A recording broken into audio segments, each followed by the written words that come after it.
Metal Maidens. Welcome to the Metal Syndicate. The very first of our low-budget series that will metal-educate you from the world of metal and rock. I am your host, the Monster of Metal. And I am your co-host, Johnny LaBeast. So, welcome to our first show. Yep. Which will be coming to you twice a month. Bi-monthly, of course, for all you educated people. And for all you dirty fucking pervs, that was bi-monthly, not bisexual. We don't buy any kind of products or services. Moving on. Furthermore, the Metal Syndicate will also be covering online material such as interviews, videos, live shows, whatever you want to figure. And, well, of course, we got the DJ Metal streams right up on our website. So, now that you're all tuned in and hopefully still around for the next 2 minutes, what are we first talking about? You know what? We're going to start talking about the Heavy Metal Festival in Montreal. Yeah, the Montreal region. We got Heavy MTL coming up, folks. It was announced almost about 2 months ago. There was a huge buzz. Huge. Yep. We were excited. I personally am no longer excited. Not so much. Not so much, no. But whatever, we're not. The whole point is, we are glad it's going on this time around, and in long hindsight, short hindsight? Short hindsight? Long Whatever. hindsight? Whatever, hindsight. In hindsight. Right. It's a much better, it looks like it will be a much better festival, of course. A lot more bands that focuses on the diversity of the metal round this time around. Yeah, absolutely. In the past few years, there's been a lot of bands and a lot of people have just turned around and went, why the fuck am I here? There was complaints about too much of this type of metal, too much death, too much black, too much green, too much purple. This year, we're gotten right back down to the roots of heavy metal again, with varying degrees, from glam to slam, which is we with the Metal Syndicate love to provide for you, the fan, while listening into our own streams. This kind of makes it happier for us because we're seeing a broad spectrum of bands, everything from Black Label Society with a heavy biker rock edge, Steel Panther with the glam, all the way to Amon Amarth, the kings of Viking metal, who can really rip out a throat or two with a few vocals, man. Most definitely, a lot of mosh pit action going to be happening on that sense. So. Yeah. As long as, well, we got a lot of new bands coming in who are going to be at the festival, bands who I might not have heard before. But we've covered. Well, somewhat. We've heard of all the bands. Right. I'm actually personally looking forward to seeing Children of Bodom, and of course Hellstorm, which I've personally never seen them live before. So I think that should be cool. Yeah, I'm also looking forward to Guar. Odorous Arungus, you fucking rock, bro. Me and Odorous had a great time back in 2004 on election night. We knocked a few backstage, and I gotta say, all the guys at Guar are a hell of a show. A lot of fun. Bring your white t-shirts for Gore, get your girlfriends out of the way, because Odorous has a huge cock. What do you say to that? Yeah, there's all sorts of music this time, but I mean, once again, we got Megadeth back, what is it, the third time? Oh yeah, there's a few Heavy MTL. There's a few bands on our list, like Avenged Sevenfold, who I think personally to me are irrelevant nowadays. Like, who cares? Yeah, that's to bring in the girls, man. We need ass at these festivals, and preferably the round hot type. Well, yeah. Tits are good.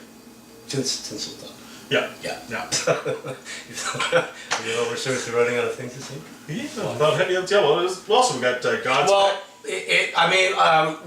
there's still somewhat of a buzz. I mean, the Heavy MTL cast are doing their job as promoting it. Right. There was a separate event, I believe, that'll add a few bands locally, kind of like a battle of the bands, and they've also booked a wrestling match or segment to the weekend. So that's what Triple X Sexy Eddie was going on and on about, how he was going to beat someone's ass at Heavy MTL. He was going to bring the heavy smackdown to somebody. Well, now I know what he's talking about. Wrestling at Heavy MTL. Well, where the hell are they going to put that? Well, hopefully in a very far back, so that way, just maybe they get 20 people and the rest can concentrate on the stuff that really matters. At least on my behalf. Maybe one of the bands that suck on wrestling will be on. we can understand from one side of the thing, they're trying to get all, the marketing and the demographics of it all, try and get as many type of fans in there and such, but I mean, I don't know. I certainly won't really care about that. Yeah, personally, yeah. Maybe if there's some band or two on that doesn't really interest me much. You know, I'm not much of the big fan on the screamo singing stuff. You know, a la 3 Inches of Blood or even what's the other band that's going to be there? Of Mice and Men, Oceano. Bands like that don't really appeal to me. I mean, everything's got its niche. It's all metal, whichever way you look at it. But I don't like everything, so I'm being a little honest there. Like we said earlier, there's a lot of bands for everybody. So there's a lot of, I mean, for somebody who's already in the scene or is a big music aficionado, they'll know all the bands on that. But the regular folk, again, doesn't. So I understand that part of the marketing as well from that standpoint. Right, you're going to go there, you're going to hear bands you've never heard before. Like, let's face it, in North America, we're not getting balls worth of fucking metal airplay, especially in Montreal. Show'em doesn't do fuck all. Show'em's a fucking joke. That's Show'em 97.7 FM in Montreal. They used to be the home of rock and roll. Now, they're the home of fucking... I hear they're playing some metal and stuff now on the air, but I think 25 years too fucking late. Yeah, and they're pretty much the same recycled songs that they played in the past as well on the special shows or whatnot. Yeah. But in any case, I think we can't really confirm how well it is selling ticket-wise. It is selling. Yep. Maybe later on we'll get back to you how much they are selling. But if you're not going, I mean, we're going so far. I'm not sure. I've been there so far. I mean, we'll try and be there and film some material and. Who knows, bring you some music and stuff like that. Some stuff right now. So. But until then, if you guys haven't gotten your tickets, you can do so at heavymtl.com, I presume. Heavymtl.com is where you can pick up your tickets. In August, so if you're planning on your vacation, you can pick them up while you're there as well. Do it now. Do it now, exactly. Speaking of festivals, it is a time where there's shitloads of festivals going on around the whole friggin' world. From Vakken Open Air to Rock am Ring to Grasspop to Bloodfest. MP3s and MPGs and, RPGs. Blow Me in the Air Fest, whatever. We want to talk about... how about Rock Fest?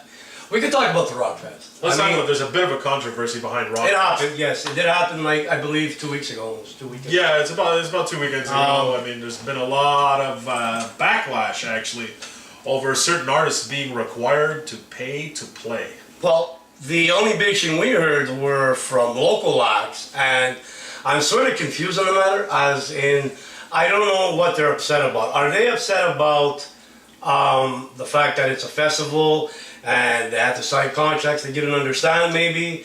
Is it the fact they're pissed off on this double dipping on part of the promoters, which is they were told, they can sell tickets and so on and so forth, but if they didn't, when they returned back the tickets, they were asked to pay out to the promoter? Or is it the problem of the promoters once they get back those tickets?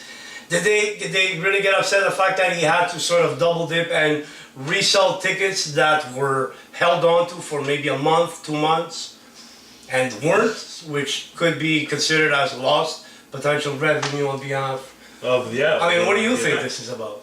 I think it's about, this is a small festival. This isn't Heavy MTL, which has sponsors blowing out your ass. I mean, like, if you could actually see everything look, where's the sponsors on here? It's 150 bands. I mean, to start, it was 150 bands. Something like that. Yeah.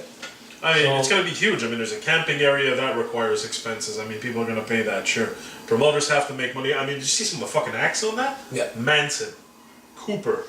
Yes, there's. I mean, these are guys who are going to charge $100,000 a show. Well, obviously, I mean, if you're expecting to sign guys where they demand 3 to 4 figures. Easy. I mean, the government, actually gives them subsidizes a quarter. Subsidizing up to like $250,000. But that takes care of Manson, Cooper, Rise, and what? The Offspring, maybe. I mean, come on. If they're lucky, God, right?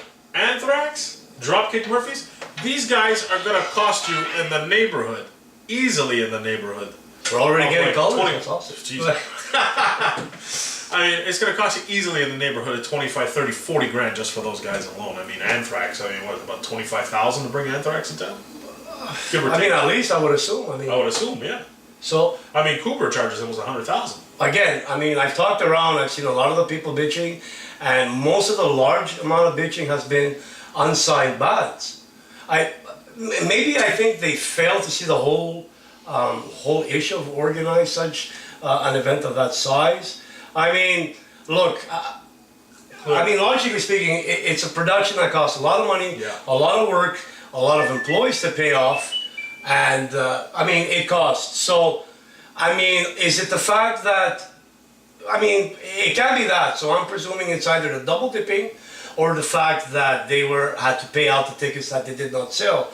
I mean, personally, we hear it from bands all the time. Right. They tell promoters, yeah, we got a following, we're going to bring you a whole bunch of people and so on and so forth. And the night of the show, there's nobody there. That's it. With 12 people. You know, we can do a porno on the corner of the street and we'll get a better turnout than with these guys. So, I mean, do you remember, if you go on the way back, I mean, you know, the Ozfest, at a point it was $70,000 to, you know, you had to pay them to shop the plate for half an hour. You had to pay your own food, you had to pay your own fucking way. So there was no catering for those bands, they had to take care of their own shit, their own transport. And I mean, and they took a fucking percentage of your t-shirt sales and shit, so think about that. So as a business, I mean, I can relate and I can understand that, I mean, the logistics. The logistics about it, I'm pretty sure are clear. They were clear in the beginning. I'm sure they were given all the info. Now, did they, you know, I'm pretty sure it was in the contract. It's got to be in the contract because, I mean, you can't sue here really. But, I mean, again, I get it. I mean, I've done a few events where if you promise in the contract that you can sell tickets and you don't, well it's lost revenue. So it doesn't, I mean, if we're giving it back, especially a week before the day of the show, there's actually no way you can, you know, make money off this. You got to print out more, and then it's again. So, what is the problem? I mean, the double dipping? I get it. I think it's not a bad practice. It's the way he wants to run it, or they want to run it. Yeah. And just like any business, there are huge costs, and that's what people got to understand too. There are huge costs in running a show. We're talking security. Security guards come at a cost of $32 an hour right now per guard. Minimum for outdoors, especially for an 8-hour shift. They're going to charge you $32. These guys are going to be there 15 to 20 hours each. Figure that cost out. I mean, I don't want to take sides. Like what, 200 guys?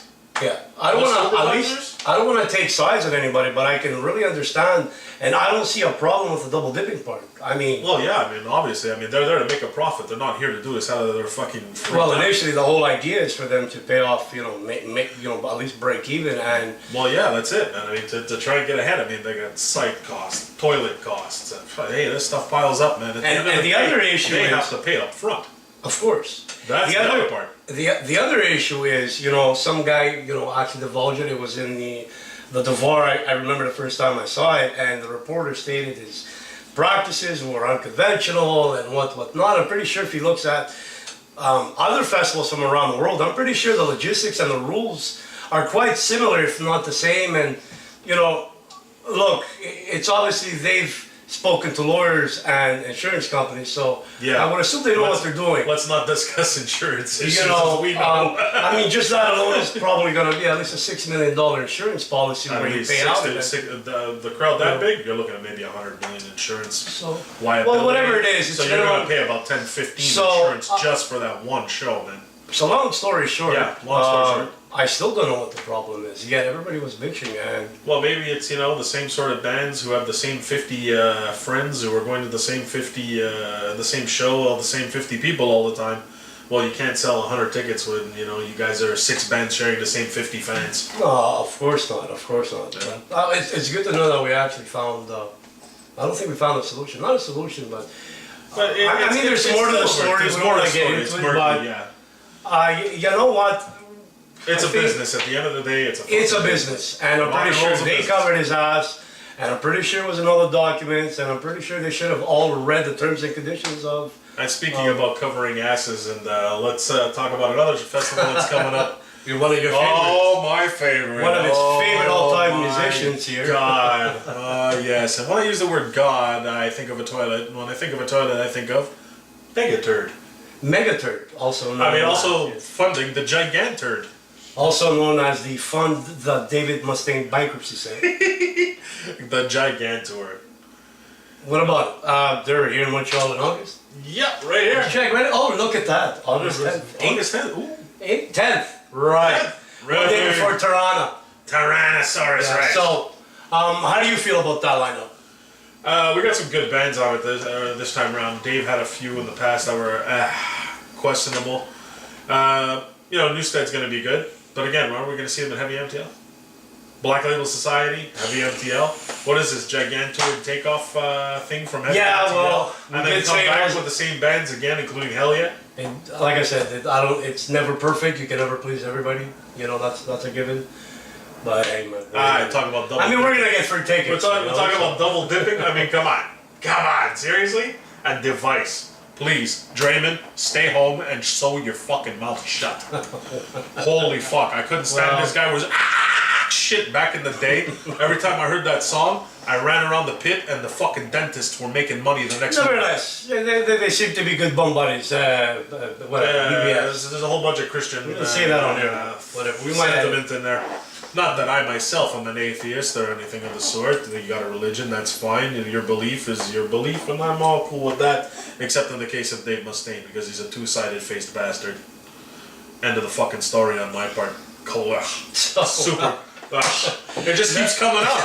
It just keeps coming. Well, what's with the cat face? What the fuck is that? Are they teasing us with a Pantera? I think maybe that could be is Dave auditioning for lead guitar in Pantera? Is that it? Is he trying to massage Vinny's ego? I don't know. I'm not sure if that's the Mustaine's idea or that was some independent website. Yeah, whatever. Cockstain, whatever. Who cares what he's up to?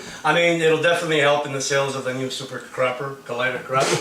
Wow. I talk about a fucking turd, man. He has to probably put out that tour and he has to suck up every fucking penny he's gonna get out of it to pay for that fucking royal mess. Well, it's definitely not selling very well. He's blaming it on pirating. Yeah, downloaders. Okay. If it's such a fucking great album, Mega Dave, okay, answer me this one simple little question for me and all the metal fans out there. Why, Dave? Why is it that Ozzy, who's fumbling and stumbling and half fucking out of it with Black Sabbath, have sold 5 to 6 times the albums your record did in the first week? Actually, 150,000 to be exact. 155,000 in the first week compared to Megadeth's 29,000 in their first week. Now here's the fucking funny. They're claiming piracy, but wait a minute. Is Ozzy's album so bad that everybody's buying it? I had it a month before everybody did. I still bought it, so... I bought it too. I bought the deluxe edition.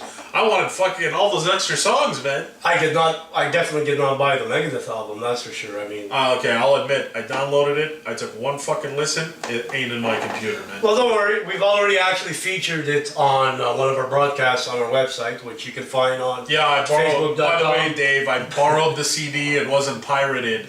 A friend of mine actually bought it, and he was crying his eyes out that he couldn't bring it back and get his money back. So if you happen to be one of those good people who haven't heard it or downloaded, you should check out one of our metal streams, which is another part of the Metal Syndicate online, which are hosted at h3nproductions.com/the Metal Syndicate. Yep. And you can also visit our webpage on Facebook at facebook.com /the Metal Syndicate. Yeah, pretty much.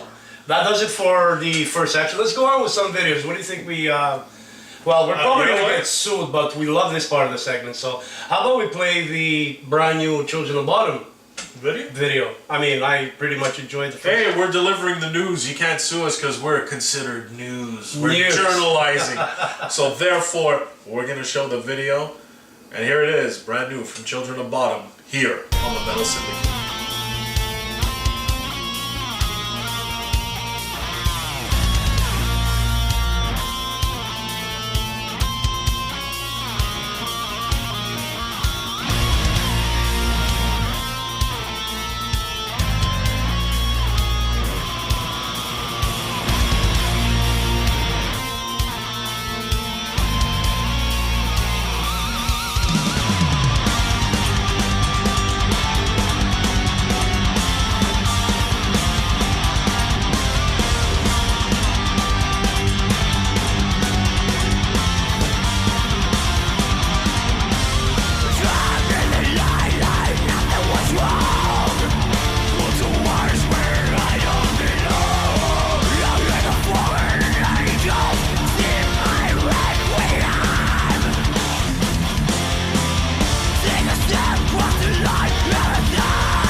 wanna screw, I wanna fuck till I'm sold. Gather up, you women and children, we're here to throw down and drink up all the booze that you got in your house. Ain't a goddamn thing that you can do, cause we're gonna crush this money like we did in high school.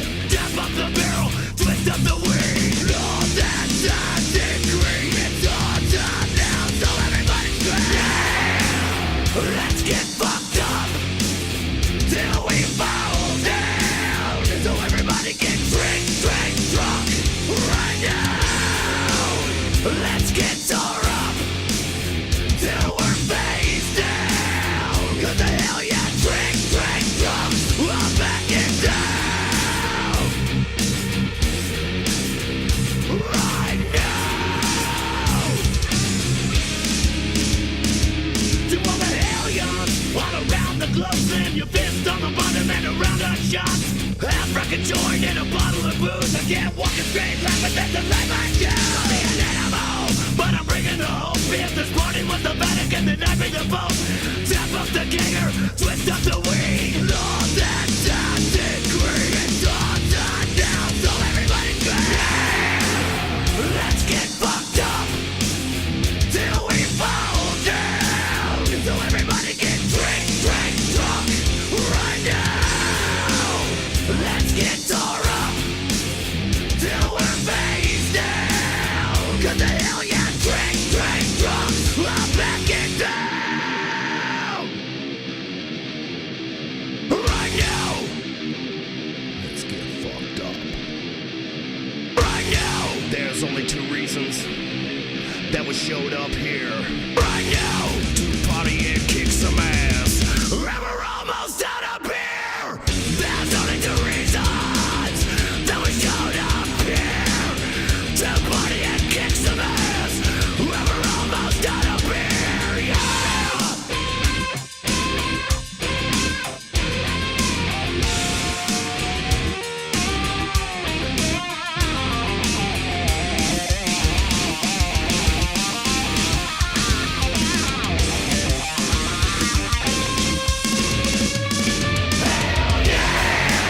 Let's get fucked up till we fall down. So everybody get drink, drunk right now.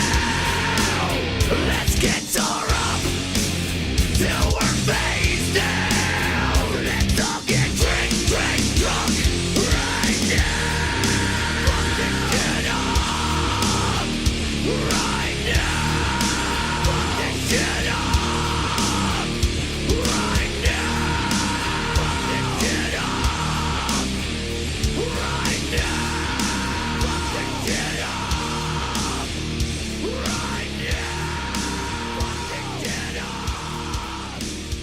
right now. Get up. Welcome back, everybody, to the Metal Syndicate. We've got controversy on our minds right now involving this band right here, Queensryche. Surprisingly enough, on the social media networks, we are still amazed at how many people still to this day do not know that there are two Queensryches. Count them two, folks. Two. One, with both actually of them, with a new album and tour going on as well. One being Mr. Geoff Tate and a whole bunch of other members under the album called Frequency Unknown, as in fuck you. And I think he means it to the rest of the guys in Queensryche. A little play on words, if we will. Which adds on to the controversy of the other side of the Queensryche fronted members without, of course, the Garmo, which now taking the place of Geoff Tate would be Todd Latour, formerly from Crimson Glory. Absolute.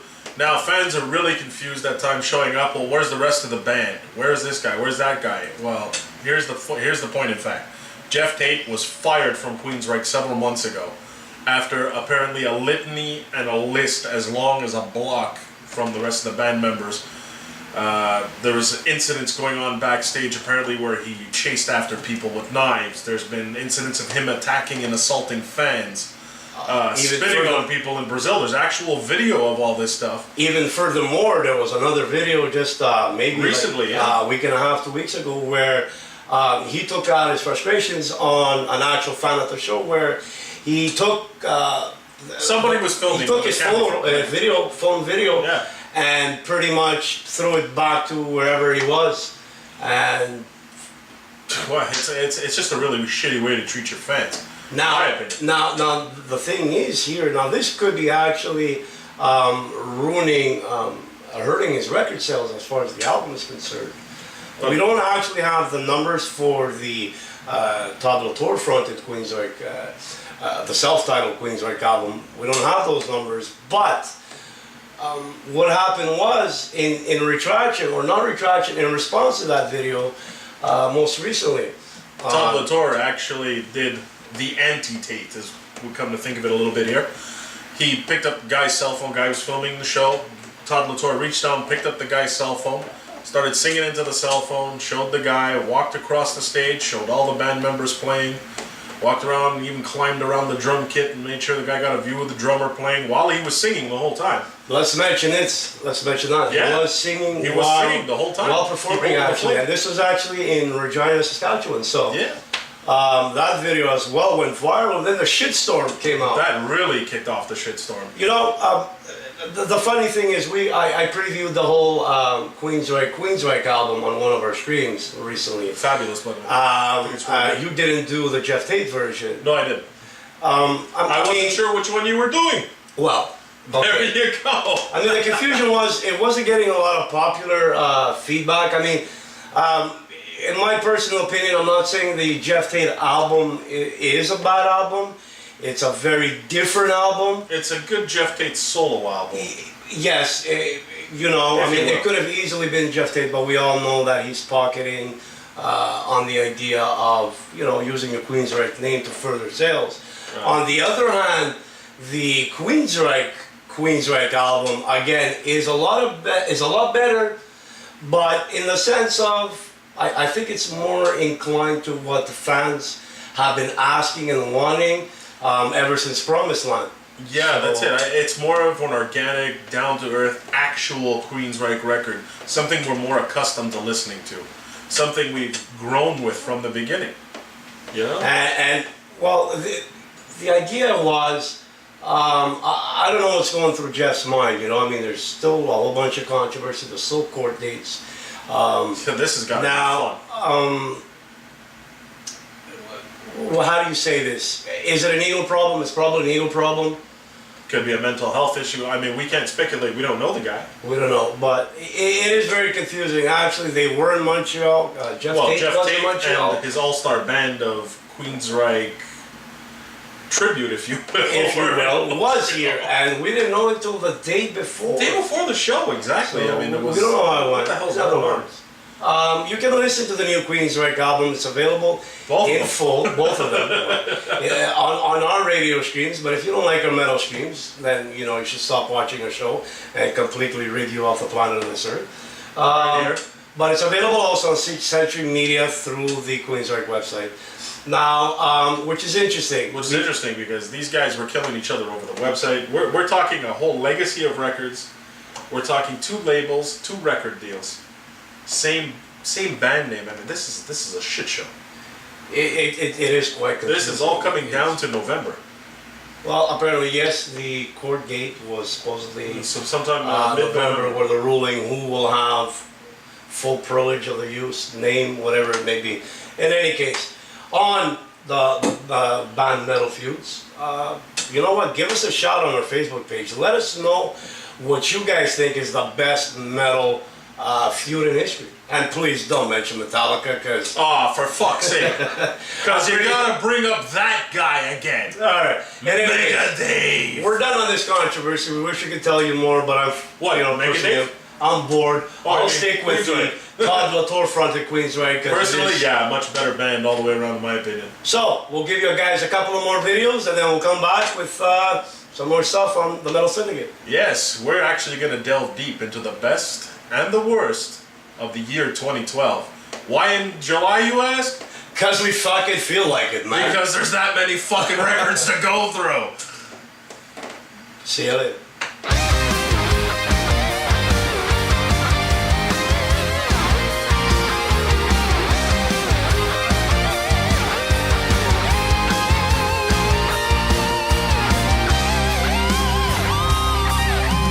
Fire has lit, vinyl has hot stones, light has gone.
everybody. Again, yes. Once again, you're still here?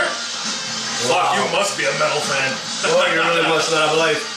Just to recap what we mentioned before, you can guys let us know which to you is the best metal feud ever in history. You can do so on our Facebook page at facebook.com/The Metal Syndicate.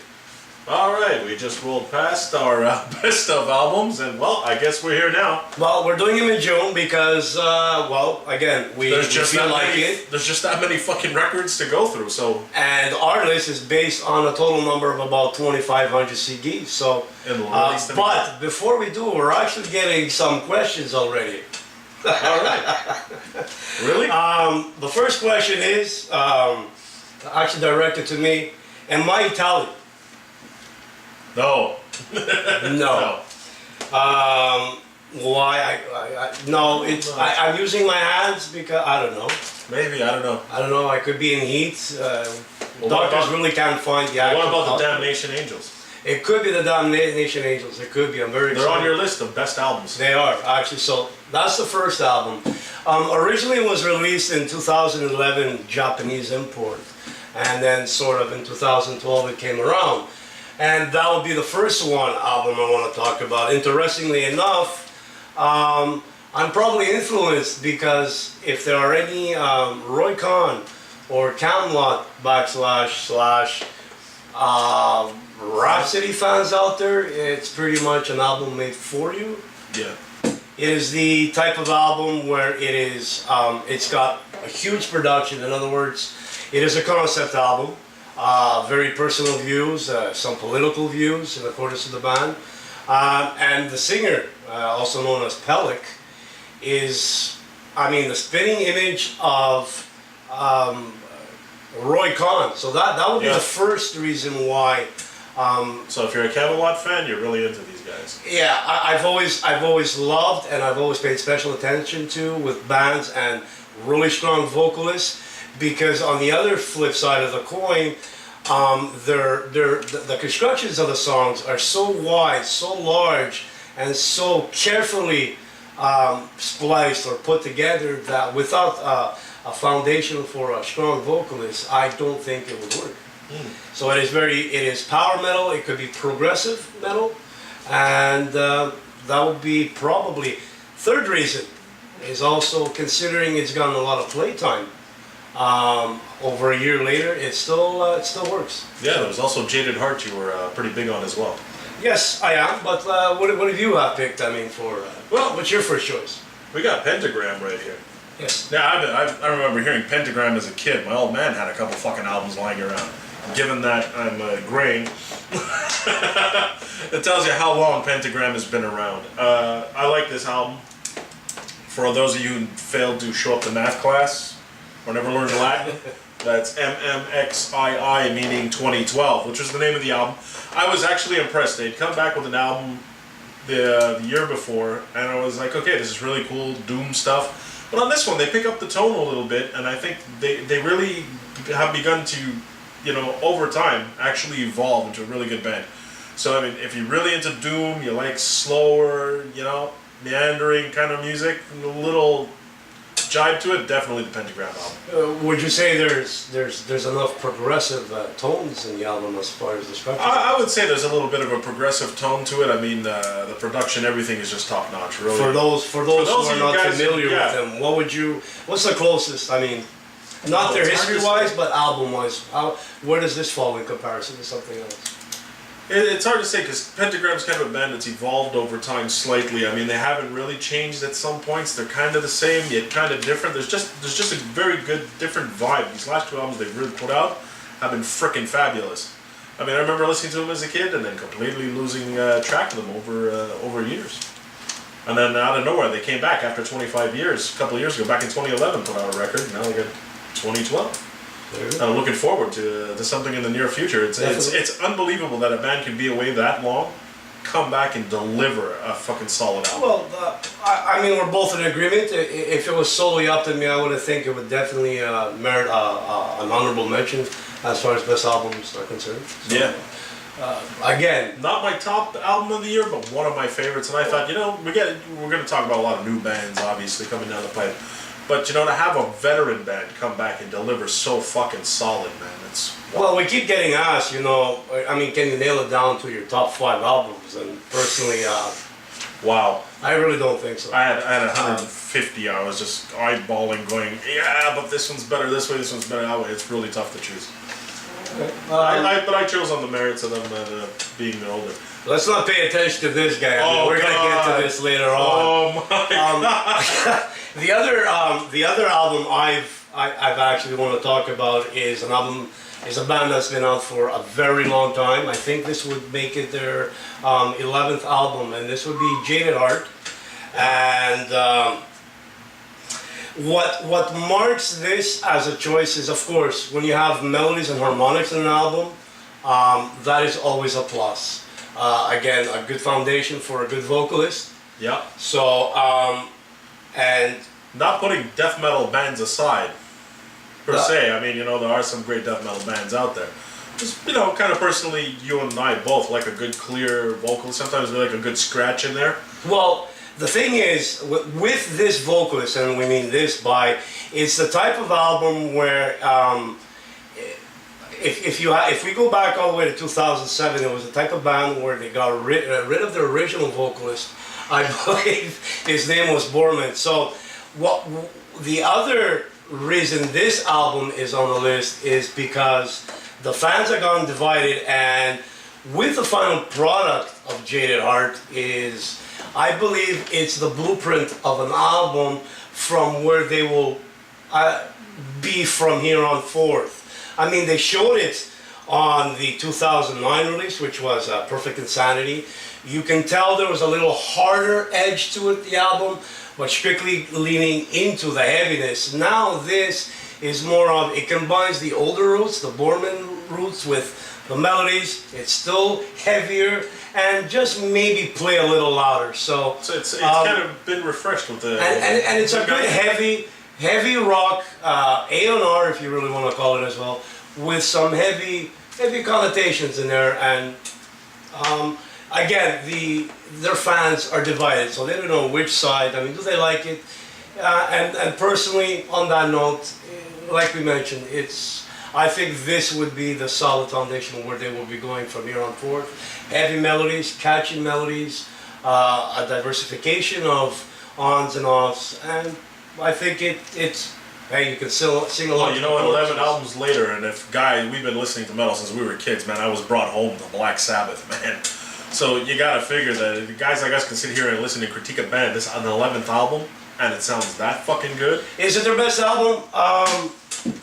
Camera guy? No. Is it their best album? I wouldn't say so, but again, it's the blueprint. It's a good balance of old and present, yeah. And you can sing to a lot of the choruses online. So it's still got the hooks, but it's got a little bit of teeth. That's right. And your final best album, 2012? Gotta go with Accept Stalingrad. If we had been doing this show a year ago, I would have went with Blood of the Nations, which was hailed across the board as not only the comeback record, but probably the best metal record last year. I mean, from Metal Hammer, everybody was just raving about what a great record it was. Andy Sneap has taken these guys, literally dragged them out of a fucking grave, and brought something back to Accept that probably hasn't been captured since the early days, since pre-Metal Art. Really? You really feel, you don't feel that, I mean... I wouldn't even have considered it on. I don't know what, you think there's that element that's been recaptured? Absolutely. I mean, is it nostalgia or? It's maybe a part of it's nostalgia for me, but I mean, maybe it's just Andy Sneap. He took these guys into the studio and said, listen to these songs. Played a bunch of songs and he says, this is not Accept. And he had taken stuff from all their records and said, this doesn't sound like Accept. Then he had taken them, he made them listen to tunes like Breaker, Balls to the Wall. He made them listen to Flash Rockin' Man, Neon Nights. And he took stuff from their older albums and he played it for them and he says, this is Accept and this is what I want to produce. Okay. Yeah. And they came out and they've done it, and now they've done it again. Boom. So Blood of the Nations was fantastic. See, and Stalingrad is just picking up where it left off. I think Mark Tenio, formerly a TT Quick, yes, New Jersey band, they never really made it anywhere. But I mean, how do you replace Udo Dirkschneider? I mean, they tried once before. You don't. They tried once before with. I mean, I personally think Udo should call it quits nowadays. I mean, especially the last video I saw, the new single. I don't know. Anyways, I'm glad to see that. I don't want to rain on one of my favorite guys, but like, you know. Well, I was gonna ask you. You don't think you're? I mean, I've known you've been a big Accept fan and Udo fan from when we were kids. I remember glossing at the swimming pool the Ecstasy album. So. Yeah, man. Yeah, Eat the Heat with David Reese. That's right. I mean, they tried to replace him with David Reese, and it didn't work out. Not that it was a bad album, but it was an Accept. No, it wasn't. Well, no, it wasn't. It wasn't. There was shades of it in there, but I mean, with Accept, you always got the catchy choruses. You got the hooks, the amazing fucking guitar playing. I mean, even non-metal fans will actually stop for a second and listen and go, "Hey, that's really all not that bad." And I mean, Mark Tornillo has been a great addition to Accept, and I think he's pumped some life into the band again. All right. And it's really, I mean, managed to catch them. The attitude is definitely fresh. It's a lot more energetic, that's for sure. You kind of get that young kids going behind the studio again. It's been a while kind of thing. So yeah. All right, I can see. For a lot of people, it's new. For us, it's. Right, it's a nice taste of what was, man. Just to recap, our the ones we talked about is Damnation, Angels, Bringer of Light, Jaded Heart, Common Destiny. We had 2012 from Pentagram. I actually like the change in the logo there that they did. Well, that would explain. I mean, you know, the progressive elements within the album as well. So, and finally the Accept, Stalingrad. We're gonna you know, it's time now to actually talk about the worst albums of 2012. Oh, but man, we got some stinkers. But before we do, we got another question from Nancy. Uh-oh. And her question was, describe your sex life with a metal song. Oh, describe my sex life with a metal song. I mean, if I pick you, I would pick probably Metal Militia or something like that. No. I don't know if she's talking about now or in general, or is that the package you would get on the flyer? I mean, how would I describe my sex life in a metal song? So, I mean, shall we look at it from a present point of view? The present point of view? Yeah. Or the past? No, let's stick with the present, I think. Oh, sticking with the present. Oh, wow, man. What about you, man? I gotta take a moment to think about this. The library in our heads is huge. I don't know. Right now, take anything from the spaghetti incident. I don't know, man. I mean, I haven't really had the time to think this over, but leave it up to Nancy to ask a question like that. Yeah. We got another one. Can we come back to that one in about a minute or so? Yeah, we'll probably get back to you. You got another question? In terms of our best and worst metal albums, we actually have it posted online, and you can find it on the Metal Syndicate. The Metal Syndicate dedicated page under h3nproductions.com. Yeah. / the Metal Syndicate, only because for the time being we don't have an actual host. We will, but in any case, they're there, or you can follow and update yourself every time on our Facebook page. Right. Now, let's begin with your first pick of the worst of 2000. Oh, this one's gonna hurt some people. You know what? When I take out the knife, my friend, I am not afraid to use it. I think I'm gonna begin firing somebody because, like, my chair, it looks like I'm, getting hemorrhoids. But sorry, go on ahead. Fucking naked cameraman. Fucking camera. up, dude. You're gonna get fired.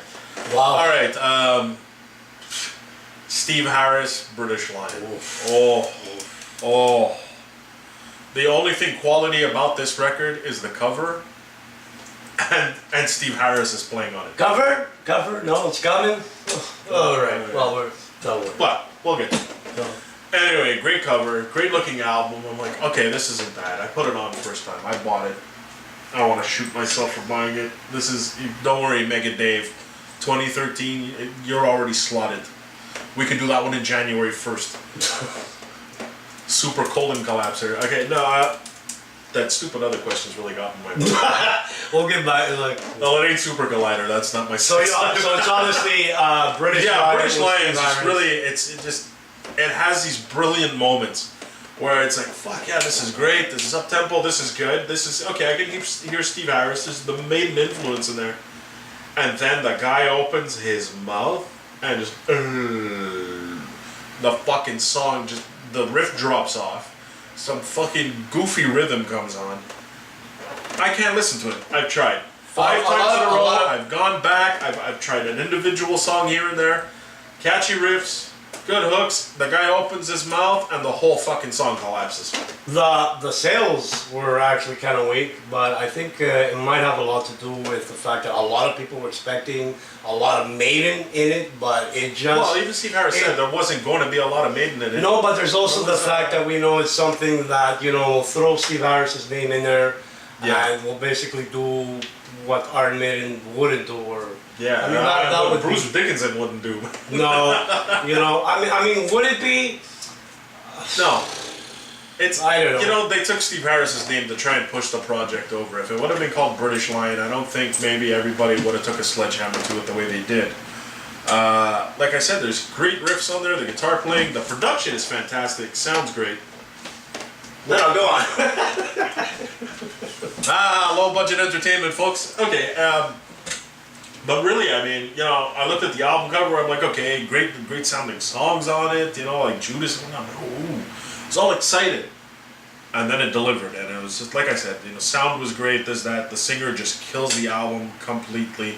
Okay. He sings the same way practically every frickin' song. Songs 1 through 4 sounded the same. Every time he opened his mouth, the whole song changed, and off it went. I mean, this couldn't be any more perfect. I think, ironically, the next worst album would be Pellic, Bag of Tricks. This looks good. The irony part of it, he is actually the singer on Damnation's Angels. Now, we just discussed him before about what a great vocalist he is. He's got a broad range, kind of sounds like Camelot. Roy-Con, Conception Days, and even some too. It's not Silverthorn Roy-Con or whatever it is, you know, but it's, I think personally, this could be the #1 worst album of the year. I really don't want to waste a lot of time on this. Basically, if I can capture this in one sentence or less, it reminds me of, let's say he partnered up with Chris Holmes of Wasp and Tracy Guns at the Betty Ford Clinic. They got together and they made an album. Which conveniently is kind of the same feeling I get with my other choice for the worst album of the year, which would be Tommy Skiach. Oh, we've seen his picture before. Oh my god. And that is another one of those albums where we simply don't get it. It's all over the place. It's a freaking car wreck, and it is a car wreck that was waiting to happen from the first track. And I mean, simply with the album cover, as we're going to roll around and you'll see shortly, it you know what? It gives you the kind of impression that you're gonna get some '80s traditional Racer X Japanese type of metal. Instead, it's kind of like a car crash with, you know, it just doesn't go anywhere. It's a lot of different styles. There's no direction. It's pretty much everywhere. Oh, so it was a disaster. What about, I mean, your last album of... Well, we actually don't have the... No, there it is. So, oh, God, I mean, look at that, man. I really don't know. Look at that. It's like screams, you know. It screams, help me, I want to screams midlife crisis. Grandfather trying to look cool for his kid's best friend's girlfriend or something. I don't know what the hell this is. You know what? I mean, I have the same mixed feelings as I get with Angry Mountain's Attack album kind of thing. So, anyways, there you go. And you have your final worst album of the year? Ooh. I mean, if one comes to mind. Well, right off the top of my head, man, I'd have to go with the comeback from. I mean, this could possibly also be the the worst cover, which we'll get into it after. Worst cover. Fear Factory, man. Fear Factory. Didn't like it. You know, they'd taken some time off. Whatever is there, they come out with the Industrialist, and it was just like same old, all over. Same old recycle. B-sides, leftovers. Yeah, it sounded like shit. I mean, I expected more out of Fear Factory. I wasn't expecting another rendition of Cars with Gary Newman. Oh God! I wasn't expecting. I mean, I've never been a huge Fear Factory fan to begin with, but I mean, the guys could all play. They were great musicians. I've never been a big fan of the band, you know, a casual listener. But there was just, I don't know, the Industrialist. It just didn't cut it for me, man. It was. I found it was just very trite, very stock, very same old, hey, it's us again. I simply couldn't get past the fact that it was the same old recycled leftover B-side. Yeah, it was just a lot, it left a lot to be desired. I really expected more, especially after, cool. being away that pretty much ends our best and worst albums. Yep. Which conveniently we have another question. Before we get to ending this session, and we're gonna bring you some more videos. We still gotta answer that filthy question. Right, which we'll get back to. I don't know if we will. I'm not drunk enough yet. Yeah. Our last question. If you guys wanna send us anything, questions, you want us to check your band, email us anytime at the Metal Syndicate at gmail.com. And the last question is, we don't know who this comes from, but it says, why do death and black metal bands have the worst covers? Well, apparently you don't, because Tommy Skiach is ahead of the game with you. Oh my god, Tommy Skiach just fucking won that fucking debate hands down. Well, death metal, I mean, they got their extreme thing. They got their, even black metal. They got their image to uphold some of these guys. The image of what? Your logos and your fonts looking like noodle? Yeah, looking like ramen noodles in a pot. Throw it on the table and try and sketch out the name of your band in Braille. I don't know. I mean, I really don't have any problems with that, but the fact that I have to squint and try hard. That I have to actually ask somebody what's the name of that band. It might be hurting album sales. So why do they have it? I mean, is it Dead Brain Cells? No, DPC had a really cool one. Yeah. It was like all electric, yeah. Cheap attempt at free plugins. You owe us a t-shirt. Yeah, you owe us a t-shirt, man. And a CD. Is it Dead Brain Cells? Is it wanting, I don't know. Is it just wanting to be different? I can't tell. Alright. But it's unique. Well, it was unique the first couple times bands put them out, but now it's just generic. Alright. That wraps it up for this session. Yep. We'll get back to some videos. I think we'll throw in some Damnation Angels, some Pellic, I don't know. Well, I mean, what do we got in here? I don't know. We'll figure it out. I guess... you know what? Let's start with some Damnation Angels. We'll start Damnation Angels, a couple of videos there after that, and we'll come back. We'll come back and we'll wrap it up, and hopefully we'll have the answer to that dirty-minded question for you. It's on the floor of someone else.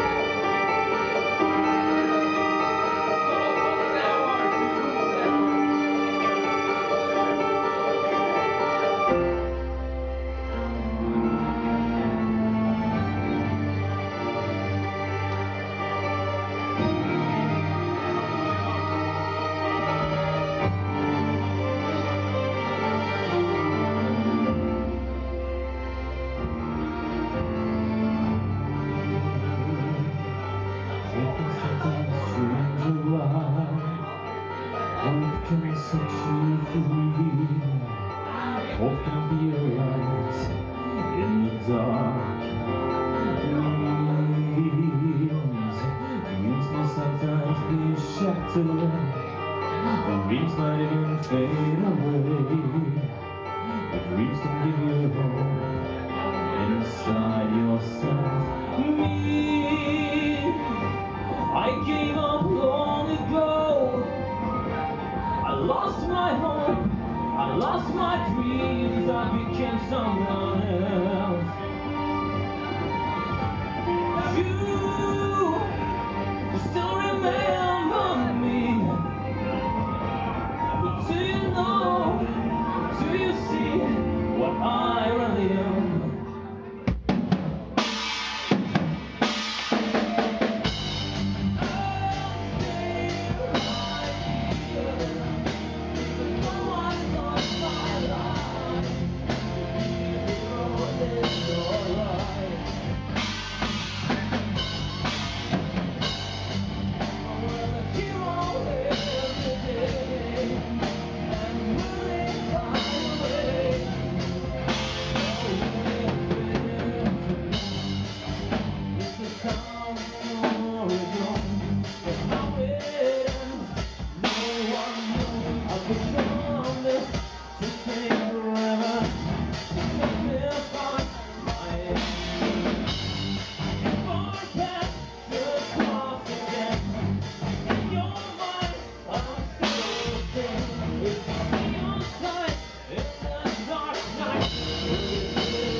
Are you still there?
back everybody to the Metal Syndicate, the very first.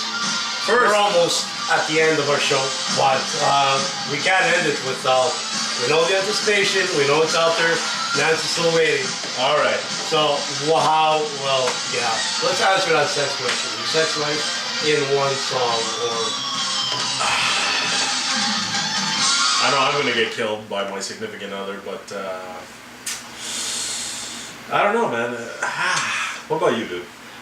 You're running around the fucking world. I mean, you can't keep it on. It could be, you know, there are days where I could say any track off the Spaghetti Incident. And then there are days where you can say, I don't know, Def Leppard, High and Dry, I don't know. High and Dry on a Saturday night. Well, that would have been me a few months back, but no. Jeez, if I gotta pick one. Yeah, we're running out of time. So. All right, already. So we got the naked cameraman going like this. So. Judas Priest, Hell Bent for Leather. All right, Kim, you will be getting a phone call from you very shortly. Well, that wraps it up. I'm glad we can move on. That was Nancy, actually. Just, well, yeah, what about you? High and Dry on the Saturday night? Come on. Well, that recaps everything. We're pretty much done for the show. But before we do, we want to thank you for watching our first low-budget metal show. Yeah, maybe a little long for some of you, but we're trying. Fret not, on upcoming episodes, we will be having a female co-host added to the show as soon as we can get through the auditions. If you are interested or know anybody who would like to come on the show as a regular co-host every episode, twice a month, call us. Call. You can email us. You can email us at themetalsyndicate@gmail.com and attention Monster of Metal, or you can call us. Our number's available on Facebook. Yeah. Also coming up on the show, we'll be having other guests coming in on every episode. Yeah. Bands from. Yeah, we're going to be having local bands. We're going to get bands as they come into town. We're already working on a few things like that. A lot of other stuff. Maybe sometimes we might even have a fan fill in. Who knows? And in the meantime, before you actually get to watch this episode, don't forget, tune on to our metal streams with yours truly, Mondays and Thursdays. And Johnny LaBeast here every Tuesday and Friday. Tuesdays and Friday. Garbage nights! But if you can't make it, it's all good. It's all dandy. We're available 24/7. Yeah. Pre-recorded. Pre-recorded shows are all up there. We're hoping to do some live stuff very soon. Yes. Before we do this, I want to give a big shout out to Wendy, who was instrumental in helping us get a big push out there. So all right. Give her a shout out, definitely. Give her. Hey, she's cute, isn't she? Very cute. My heart right here for Wendy. All right. Yeah, my sex life's about to go from Hellbent for Leather to High and Dry on Saturday night. So my comment on that. Thank you, everyone. I'm your host, the Monster of Metal, Johnny LaBeast. You've been watching the Metal Syndicate. We'll see you guys soon.